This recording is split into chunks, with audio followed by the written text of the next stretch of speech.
Então, um brinde. Obrigada. Eu não comprei um brinde.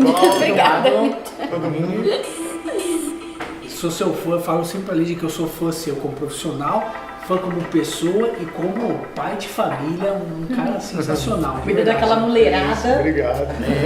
Me espelho em você. Então, obrigado mais uma vez. Beleza, eu que agradeço o convite aí, é muito bom estar rodeado de pessoas tão legais aí, competentes, comprometidos com a saúde bucal aí de todo mundo. E é muito gratificante poder dividir um pouquinho da minha história, né, com vocês e poder falar um pouco para o público da OD. Eu sou médico urologista, né, de formação. Até hoje eu lembro, falando com o Flávio, um amigo meu de infância, pô, o que será que a gente vai ser daqui uns 20 anos, como é que a gente vai estar? Aí os dois querendo ser médico e hoje nós somos médicos, a gente conversa sobre isso até hoje. Então é uma profissão que eu sempre quis e graças a Deus tá tudo dando certo pra mim. Eu sou médico emergencialista quando eu terminei cirurgia geral, né? Porque para fazer urologia é um pré-requisito fazer 2 anos de cirurgia geral. Eu fiz um concurso aqui da prefeitura de Ribeirão Preto para trabalhar como emergencialista do SAMU. E aí, até hoje eu tenho esse emprego, uma coisa que eu gosto muito. A cirurgia geral me deu essa mão de urgência, de trabalhar com paciente grave, traumatizado. Recentemente recebi uma proposta aí para montar um grupo legal no Hospital Viver aqui em Ribeirão. Então a gente está começando a operar lá no hospital. É um hospital super legal, uma estrutura de hotelaria legal, baixo índice de infecção hospitalar, então é o lugar perfeito para a gente exercer a urologia com qualidade, né? Recentemente comecei a trabalhar como professor da UNAR. Onde você arruma tempo para cuidar do Porque ele é um paizão, eu tô imaginando aqui assim. E na parte, você é professor na parte de urologia? Ou? Sim, eu tanto ensino a parte de uro como no estágio de emergência no final do curso. Tem muita piadinha de urologia, né? Só que tem. Eu lembro do nosso amigo, né? Não vou nem fazer, A festa fantasia nossa, do Robinha. Tem um amigo que foi vestido de urologista, né? A festa fantasia foi com uma mão e Ele foi de doutor Felipe. É verdade. Eu fui o único residente, eu acho, da Santa Casa aqui de Ribeirão que teve 2 filhas durante a residência geral. Uma no primeiro mês e uma no último mês. Então, para você poder ser emergencialista, você tem que fazer cirurgia geral. Não necessariamente. Você pode ser emergencialista sendo clínico ou só com a formação de médico mesmo. É interessante que você faça os cursos preparatórios, né, para trabalhar com emergência, o ATLS, o ACLS, o PAUS, PHTLS para pré-hospitalar. Então eu fiz esses cursos todos, mas não é uma obrigatoriedade fazer cirurgia geral para trabalhar com emergência. Como que você lida com essa questão da gravidade dos pacientes que chegam até você? Que não você meio que a porta de entrada aí do hospital. Sim. Né? Durante o atendimento eu costumo desligar, assim, né? Tentar desligar da cena, porque se você acabar se envolvendo emocionalmente com os acidentes e com os pacientes graves, é tudo muito mais difícil, né? Tomar as condutas, enfim. Então, depois que passa o acidente, que a gente respira e vai conversar dentro da ambulância, no retorno, aí a gente acaba desabafando um com o outro. E eu acho que uma terapia com os amigos, com as pessoas que participam desse atendimento, sempre é muito proveitoso, assim. Você acaba... Uma terapia, né? Sim, é uma terapia, um desabafo, Tem situações assim muito graves, né, com crianças traumatizadas, às vezes uma família que acaba perdendo um ente querido num acidente e você tem que dar notícia, fica naquela situação desconfortável. Então, essas situações realmente me deixam um pouco tristes, assim, né, ao longo do plantão. E infelizmente é isso mesmo, faz parte, né? Você tem que lidar com isso, né? E o atendimento do emergencialista vai até onde, assim, quando vocês chegam para atender aquele paciente? Eu faço a remoção da vítima ou do paciente que em domicílio mesmo, até uma unidade de pronto atendimento ou um hospital para ele receber os cuidados que ele necessita com os recursos que ele precisa. Então, o nosso atendimento é um atendimento inicial, né? Que muitas vezes é crucial. Então, assim, aérea. Exatamente, A via aérea é uma coisa primordial, né, num acidente, então às vezes o paciente tem um hematoma que vai obstruindo gradativamente a via aérea, então é crucial a nossa intervenção nesse momento, entendeu? E é tão importante, né? Eu fiz o BLS e o ACLS. O AC? Eu fiz também. O AC é muito legal, né? É muito legal, mas mais difícil. É. E você sabe que o BLS teve uma história muito engraçada porque tinha profissionais de saúde, o BLS é o mais básico, né? Uhum. E aí tinha fisioterapeuta, tinha vários profissionais fazendo. E tinha um lá que ele era arquiteto, engenheiro, profissão. E aí perguntaram por que ele era o único que não era profissional de saúde. Ele falou, porque eu tava num ponto de ônibus, eu e uma pessoa começou a passar mal do lado e eu não sabia o que fazer. Eu me senti tão assim... Impotente.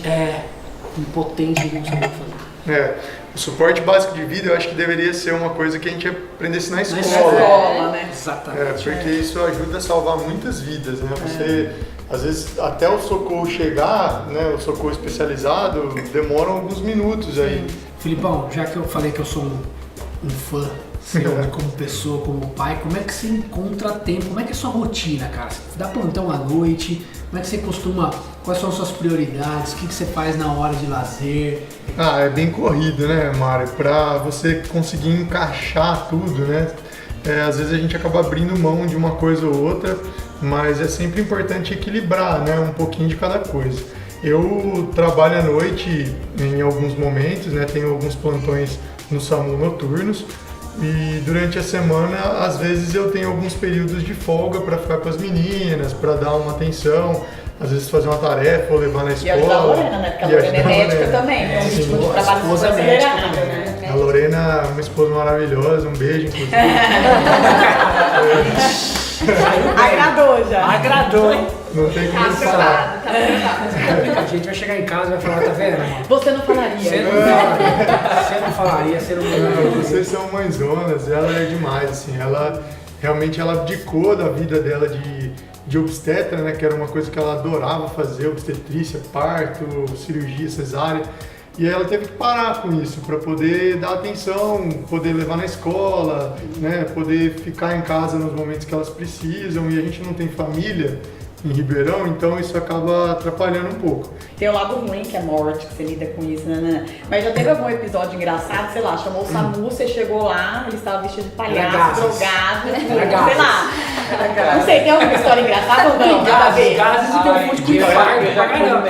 O Otávio deve ter tido vários. Não, Otávio Eu acredito nisso, eu não duvido, esse é o pior. Não, tem bastante chamadas, assim, que são muitas vezes trote, a gente chega de madrugada, acorda a equipe inteira, vai pra ambulância, corre até o lugar e chega lá, não tem ninguém, que ninguém chamou. raiva. Isso Vai acontece. arrastar a pessoa.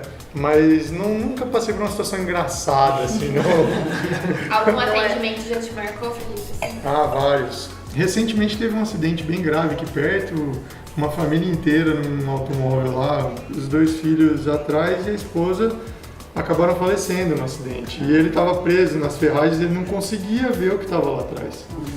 Então a gente acabou levando para o atendimento hospitalar e era na estrada, então demorou o percurso até o hospital. Arrepia, né? E aí ele ficava perguntando o que aconteceu com meus filhos, estão bem e tal. E assim, nesse momento que a vítima está muito agitada e ele também tinha lesões graves, não é interessante falar, né, sobre a família. Sim. Então assim, a gente tenta acalmar, falar que eles estão sendo atendidos e tal, para depois, no momento que ele estiver estável, que ele já tiver sido atendido com os recursos necessários, ele receber a notícia, né, triste aí da família. Mas são situações que a gente fica assim uma semana mal, né? Na faculdade eu tinha um professor que era assim o meu mentor e ele era nefrologista. Só que eu gostava muito da parte cirúrgica, eu sempre quis fazer cirurgia geral e tal. E aí ele falou, Felipe, como a gente faz iniciação científica, você gosta do tema, você gosta de tratar das vias urinárias, dos rins e tal, acho que URA é uma excelente especialidade para você. E aí ele me arrumou um estágio na USP lá com o Dr. Miguel Srugi, na época eu lembro que eu fiz no 6º ano de medicina. E aí eu comecei a me interessar pela URA, acabei fazendo cirurgia geral e engajei pelo caminho da urologia. Legal. conheço como amigo, né? A gente mora no mesmo condomínio.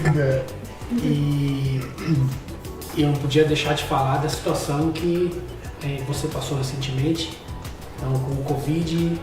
E eu queria que você contasse um pouco pra Acho que galera. foi um dos primeiros, né? Eu lembro certinho aquela situação da gente em casa, aquele momento super tenso.